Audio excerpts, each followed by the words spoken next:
आयुष्मान योजना का फायदा ले रहे लोगों के लिए नया अपडेट। इन्हें मिलेगा एक अलग कार्ड, अक्टूबर में होगा लॉन्च। केंद्र सरकार ने 70 साल से ऊपर उम्र के वरिष्ठ नागरिकों को 5 लाख रुपए का हेल्थ कवर देने का ऐलान किया था। अब हेल्थ और family welfare minister JP Nadda ने जानकारी दी है कि जो परिवार आयुष्मान भारत स्कीम में कवर है, उन्हें भी वरिष्ठ नागरिकों के लिए 5 लाख रुपए का टॉप अप कवर दिया जाएगा। UPPCL ने लोगों के हित में लिया बड़ा फैसला। 250 मीटर तक के दायरे में बिजली कनेक्शन के लिए शुरू होगी ये नई व्यवस्था। उत्तर प्रदेश पावर कॉर्पोरेशन प्रबंधन पोल से 250 मीटर तक की दूरी के लिए एस्टीमेट बनवाने के झंझट को खत्म कर रहा है। कॉर्पोरेशन के अध्यक्ष का कहना है कि 40 मीटर से ज्यादा दूरी के कनेक्शनों के मामले में ऐसी शिकायतें मिल रही थी कि एस्टीमेट के नाम पर उत्पीड़न किया जा रहा है। प्रस्तावित व्यवस्था में किसी तरह के उत्पीड़न की कोई गुंजाइश नहीं रह जाएगी। उपचुनाव से पहले अखिलेश यादव की पार्टी में कलह। सहारनपुर सपा जिला अध्यक्ष पर अभद्रता का आरोप। समाजवादी पार्टी में लोकसभा चुनाव में भी विरोध के सुर उठे थे, जिन्हें अखिलेश यादव ने शांत करा लिया था। एक बार फिर से सहारनपुर के अंदर पार्टी में सब कुछ ठीक नहीं चल रहा है। पदाधिकारियों ने जिला अध्यक्ष पर अभद्रता का आरोप लगाया है। इसके संबंध में पदाधिकारी राजकुमार बिरला ने कुतुबशेर थाने में तहरीर भी दी थी। लखनऊ, आगरा सहित कई जिलों में भारी बारिश का अलर्ट। मौसम विभाग ने जारी की चेतावनी। लखनऊ सहित उत्तर प्रदेश में अगले 7 दिनों तक मौसम में बदलाव देखने को मिलेगा। सोमवार को लखनऊ में शुरू हुई हल्की बरसात बुधवार सुबह तक चालू है। 21 सितंबर तक राज्य के विभिन्न हिस्सों में गरज, चमक और बारिश की संभावना बनी रहेगी। पूर्वी उत्तर प्रदेश के कई जिलों में भारी बारिश के साथ वज्रपात होने की संभावना जताई गई है। पूर्वी उत्तर प्रदेश में कुछ हिस्सों में बरसात के साथ ही 30 से 50 किलोमीटर की गति से तेज हवा चलने की भी आशंका जताई गई है। अखिलेश ने उठाए सवाल तो मायावती ने दिया वन नेशन वन इलेक्शन को समर्थन। कही ये बातें। वन नेशन वन इलेक्शन को लेकर सवाल उठाते हुए अखिलेश यादव ने कहा कि लगे हाथ महाराष्ट्र, झारखंड के विधानसभा चुनाव व यूपी के उपचुनाव भी घोषित करवा देते। वहीं बसपा सुप्रीमो मायावती ने इसका समर्थन किया है। मायावती ने कहा कि एक देश एक चुनाव पर हमारी पार्टी का स्टैंड सकारात्मक है, लेकिन इसका उद्देश्य देश व जनहित में होना जरूरी है। हेलीकॉप्टर से कर सकेंगे अयोध्या धाम की यात्रा। आगरा से रामनगरी का किराया 45,000 रुपए। अयोध्या धाम की यात्रा हेलीकॉप्टर से पूरी होगी। 45,000 रुपए में हेलीकॉप्टर से अयोध्या की यात्रा की जा सकेगी। कंपनी पहले आओ पहले पाओ के आधार पर 60 घंटे से पहले बुकिंग कराने वालों को 40% की छूट देगी। उड़ान में 5 किलो वजन की सामग्री ले जाने की अनुमति होगी। कंपनी ने दरों की घोषणा कर दी है। राहुल गांधी के खिलाफ FIR धारा 302 और 299 के तहत मामला दर्ज। दिल्ली, भोपाल में भी शिकायत। नेता प्रतिपक्ष राहुल गांधी की मुश्किलें बढ़ गई हैं। सिख समुदाय की धार्मिक भावनाओं को आहत करने के आरोप में मामला पुलिस तक पहुंच गया। बता दें कि नेता प्रतिपक्ष गांधी ने अमेरिका में सिख समुदाय के खिलाफ विवादित बयान दिया था, जिसके बाद BJP हमलावर है। वहीं मध्य प्रदेश भाजपा ने PM के प्रति अभद्र शब्दों का प्रयोग किए जाने को लेकर राहुल पर कार्रवाई की मांग की। अन्य जिले का राशन कार्ड KYC करने की प्रक्रिया अब कहीं से भी करा सकते हैं। Ration card KYC। जानिए सरकार की राशन कार्ड KYC की नई सुविधा के बारे में सरकार का नया नियम। राशन कार्ड धारकों के लिए भारत सरकार ने एक नई और बड़ी सुविधा शुरू की है, जिससे अब राशन कार्ड का KYC देश में कहीं से भी कराया जा सकता है। अगर आप किसी दूसरे शहर में रह रहे हैं और आपका राशन कार्ड किसी अन्य जिले का है, तो अब आपको अपने गृह जिले में वापस जाने की जरूरत नहीं होगी। आप अपने वर्तमान निवास स्थान पर ही कोटेदार के पास जाकर बायोमेट्रिक सत्यापन करा सकते हैं, जिससे आपका राशन कार्ड निरस्त होने से बच जाएगा। उत्तर प्रदेश में समय से 3 साल पहले होंगे विधानसभा चुनाव। जाने क्यों बन सकती है परिस्थिति। उत्तर प्रदेश में साल 2027 में विधानसभा प्रस्तावित है। इससे पहले वर्ष 2022 में इलेक्शन हुए थे और भारतीय जनता पार्टी ने सरकार बनाई थी। अब जबकि एक राष्ट्र एक चुनाव की चर्चा शुरू हो चुकी है और केंद्रीय कैबिनेट ने पूर्व राष्ट्रपति रामनाथ कोविंद के नेतृत्व वाली कमेटी की रिपोर्ट को स्वीकृति दे दी है। ऐसे में नए समीकरणों और कयासों का दौर शुरू हो गया है। यूपी में बिजली उपभोक्ताओं को मिलेगी बड़ी राहत। कनेक्शन की दरें होंगी सस्ती। उत्तर प्रदेश पावर कॉर्पोरेशन प्रबंधन उपभोक्ताओं को बिना भागदौड़ किए बिजली कनेक्शन दिए जाने की नई व्यवस्था को लागू करेगा। इसके लिए उत्तर प्रदेश विद्युत नियामक आयोग को प्रबंधन प्रस्ताव भेज रहा है, जिसके तहत बिना किसी उत्पीड़न के उपभोक्ताओं को निर्धारित दर पर बिजली का कनेक्शन दिया जाएगा। नई व्यवस्था लागू होने पर कनेक्शन लेने की दरें बहुत कम हो जाएंगी। उपभोक्ताओं को कम लागत पर कनेक्शन मिल पाएगा।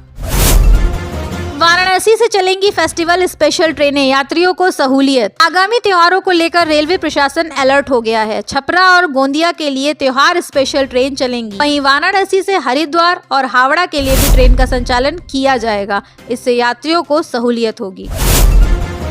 पूर्वोत्तर रेलवे नंबर में गोंदिया छपरा त्योहार स्पेशल ट्रेन चलाई जाएगी। 3 और 4 नवंबर को ट्रेन गोंदिया से चलकर अगले दिन 4 और 5 नवंबर को दोपहर 1 बजे बनारस स्टेशन पहुंचेगी। छपरा से वापसी में ये ट्रेन वापसी में 5 और 6 नवंबर को आधी रात 2:10 पर बनारस स्टेशन पहुंचेगी। इस ट्रेन में 20 कोच होंगे। यूपी में सितंबर में ही आ गया कोहरा, सर्दी का एहसास, मौसम विभाग बोला बड़े बदलाव का संकेत। पश्चिमी उत्तर प्रदेश के इटावा जिले में पिछले दिनों हुई झमाझम बारिश के बाद शुक्रवार को कोहरे ने भी दस्तक दे दी। कोहरे के कारण गुलाबी ठंड का भी लोगों को एहसास हुआ। सुबह 6 बजे से करीब 7:15 बजे कोहरा इटावा की सड़कों पर देखा गया। रात से कोहरे की हल्की परत फुहार के रूप में शुरू हो गई थी, जो सुबह सूरज की रोशनी निकलने तक जारी रहा। स्कूली बच्चे मौसम का पहला कोहरा देखकर बेहद खुश भी हुए कि तड़के भ्रमण करने वालों को हल्की सर्दी का एहसास हुआ है। यूपी सरकार का बड़ा फैसला, अब दिव्यांग छात्रों को स्कूल आने जाने में नहीं होगी दिक्कत, हो गया बंदोबस्त। उत्तर प्रदेश सरकार ने 1013 दिव्यांग छात्रों को सहायक रखने के लिए 60 लाख रुपए दिए हैं। प्रधानमंत्री school for rising India PM Shri योजना के तहत पूर्ण दृष्टि दिव्यांग, बौद्धिक दिव्यांग, सेरेब्रल पाल्सी, जापानी इंसेफ्लाइटिस और एक्यूट इंसेफ्लाइटिस सिंड्रोम से पीड़ित छात्रों को स्कूल लाने और पढ़ाई के बाद घर पहुँचाने की जिम्मेदारी यह सहायक निभाएंगे। फ्रिज मोटरसाइकिल वालों को भी मिलेगा पीएम आवास, नए लाभार्थियों के लिए होगा सर्वे। पीएम आवास योजना वर्ष 2024-25 से 28-29 तक के लिए पात्रों को चिन्हित किया जाएगा। शुक्रवार को इस संबंध में मुख्य विकास अधिकारी विस्तृत जानकारी देंगी। उन्होंने बताया कि पहले फ्रिज, 2 पहिया वाहन व 10,000 से अधिक आय वाले आवास के लिए पात्र नहीं थे। इस बार छूट दी गई है। 2 पहिया वाहन, फ्रिज और 15,000 रुपए आय तक के लाभार्थी बन पाएंगे। आवेदन करने वालों की सुविधा के लिए पात्रता नियमों के बारे में शुक्रवार को विकास भवन में बैठक होगी। सपना हुआ पूरा, सहारनपुर से शुरू होगी उड़ान सेवा, 26 सितंबर को होगा उद्घाटन। सहारनपुर को जल्द ही बड़ी सौगात मिलने जा रही है। 4 साल से सरसावा में निर्माणाधीन सिविल टर्मिनल का 26 सितंबर को वर्चुअल तरीके से उद्घाटन की तैयारी की जा रही है। इसके बाद यहां से उड़ान शुरू हो जाएगी। इसका न केवल वहां के उद्यमियों को लाभ मिलेगा, बल्कि दूरदराज के शहरों में जाने वाले लोगों को भी फायदा मिलेगा। पहले आओ पहले पाओ, अब नोएडा में सरकार देगी सपनों का घर, जाने कितनी होगी कीमत। दिल्ली एनसीआर में घर बनाकर रहना हर किसी का सपना होता है। हर कोई अपना घर इंटरनेशनल एयरपोर्ट, फिल्म सिटी और टॉय पार्क जैसे बड़े डेस्टिनेशन के पास बनाने की चाहत रखता है, क्योंकि सरकार प्रदेश के ऐसे ही लोगों का सपना पूरा कर रही है। लोगों को इन डेस्टिनेशंस के पास न सिर्फ अपना फ्लैट खरीदने का अवसर मिलेगा, बल्कि यहाँ मिल रही अंतर्राष्ट्रीय स्तर की सुविधाओं का लाभ उठाने का मौका भी मिलेगा। पीएफ खाता धारकों और ईपीएस पेंशनर्स के लिए गुड न्यूज, मोदी सरकार ने लगा दी सौगातों की झड़ी। कर्मचारियों के एम्प्लॉय प्रोविडेंट फंड हैंडल करने वाली ईपीएफओ ने पिछले कुछ दिनों में ऐसे कई फैसले लिए हैं। ईपीएफ खाता धारकों और ईपीएस पेंशनर्स का जीवन आसान होने वाला है। ईपीएफओ ने 1 जनवरी 2025 से देश में किसी भी बैंक के किसी भी शाखा से पेंशन निकालने की मंजूरी दे दी है, जिससे पेंशनर्स को लाभ होगा। ईपीएफओ ने एडवांस क्लेम के ऑटो क्लेम की लिमिट को बढ़ा दिया है। गरीबों का शोषण करने वालों पर नहीं बरती जाएगी नरमी, भूमाफिया और बाहुबलियों को सीएम योगी की चेतावनी। मुख्यमंत्री योगी आदित्यनाथ ने एक बार फिर बाहुबलियों और भूमाफियों को सख्त चेतावनी दी है। सीएम योगी ने अफसरों को निर्देश देते हुए कहा, गरीबों का शोषण करने वालों पर नरमी न बरती जाए। गोरखपुर में जनता दर्शन में आए फरियादियों से सीएम योगी ने कहा, उनकी सरकार न्याय और निष्पक्षता के लिए प्रतिबद्ध है। मुख्यमंत्री ने कहा कि किसी भी परिस्थिति में अन्याय बर्दाश्त नहीं किया जाएगा। उन्होंने अधिकारियों को जनता की शिकायतों का त्वरित और संतोषजनक ढंग से निस्तारण करने का निर्देश दिया। गांव को शहर की तरह 24 घंटे मिलेगी बिजली, सोमवार से शुरू हो जाएगा उपकेंद्र। यूपी के गांव अब शहरों की तरह 24 घंटे बिजली मिलेगी। सोमवार से मुंशीगंज उपकेंद्र का संचालन शुरू हो जाएगा, जिससे 15 से अधिक गांव के उपभोक्ताओं को निर्बाध बिजली आपूर्ति होगी। इस उपकेंद्र के शुरू होने से 25,000 से अधिक उपभोक्ताओं को लाभ मिलेगा। इस उपकेंद्र से रामपुर, टिकुआपारा, दोस्तपुर, पीतपुर, अमीरनगर, त्रिलोकापुर, पहाड़पुर सहित करीब 15 गाँव को आपूर्ति दी जाएगी। प्राथमिक शिक्षा के लिए योगी सरकार देगी 72,000 करोड़, इन मदों में भी देगी सहायता अनुदान। उत्तर प्रदेश की योगी सरकार शिक्षा, बिजली, गांव, शहर, कृषि, उद्योग व इंफ्रास्ट्रक्चर के विकास और सामाजिक क्षेत्र की योजनाओं के लिए चालू वित्तीय वर्ष 2024-25 में 1,70,112 करोड़ रुपए सहायता अनुदान देगी। 19 प्रमुख मदों में दिए जाने वाले सहायता अनुदान में सबसे बड़ी धनराशि प्राथमिक शिक्षा के लिए अनुमानित की गई है। प्राथमिक शिक्षा के लिए सहायता के मद में यूपी सरकार इस प्रमुख मदों में दिए जाने वाले सहायता अनुदान में सबसे बड़ी धनराशि प्राथमिक शिक्षा के लिए अनुमानित की गई है। प्राथमिक शिक्षा के लिए सहायता के मद में यूपी सरकार 71,976.13 करोड़ रुपए देगी।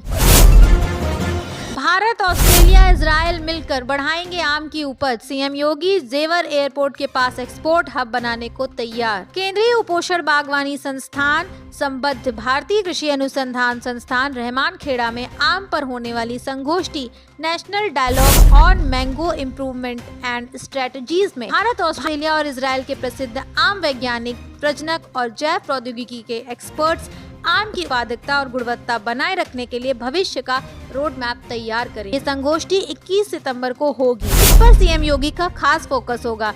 जेवर इंटरनेशनल एयरपोर्ट के पास एक्सपोर्ट हब बनाने की तैयारी है। 1 अक्टूबर तक बुलडोजर एक्शन नहीं, सुप्रीम कोर्ट के फैसले का अलग अलग मतलब निकाल रही पार्टियां। सबसे बड़ी अदालत सर्वोच्च न्यायालय ने बुलडोजर एक्शन पर फिलहाल रोक लगा दी है। सुप्रीम कोर्ट के फैसले के बाद यूपी की राजनीति गर्मा गई है। विपक्षी दलों ने योगी सरकार को आड़े हाथों ले लिया है। समाजवादी पार्टी में अध्यक्ष अखिलेश यादव ने कहा कि बुलडोजर लोगों को डराने के लिए था, विपक्ष की आवाज को दबाने के लिए था। मैं धन्यवाद और बधाई दूंगा सुप्रीम कोर्ट के फैसले को, जिसने बुलडोजर को रोकने का काम किया है। उन्होंने कहा कि बुलडोजर अन्याय का प्रतीक हो सकता है, न्याय का नहीं। बता दें, सुप्रीम कोर्ट की ओर से कहा गया है कि बिना हमारी अनुमति के एक्शन न लिया जाए। अब इस मामले में अगली सुनवाई 1 अक्टूबर को होगी।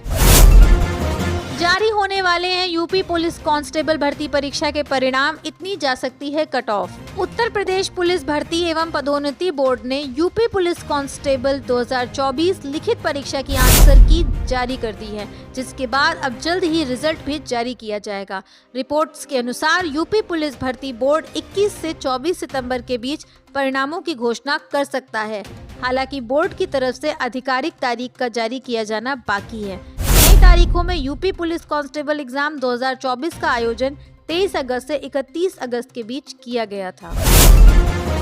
आत्मा का वध है, तिरुपति मंदिर के प्रसाद में चर्बी पर भड़के देवकी नंदन ठाकुर सरकार और कोर्ट से की ये अपील। तिरुपति बालाजी के मंदिर के प्रसाद में कथित तौर पर जानवर की चर्बी की मिलावट को लेकर देश भर के संतों में रोष है।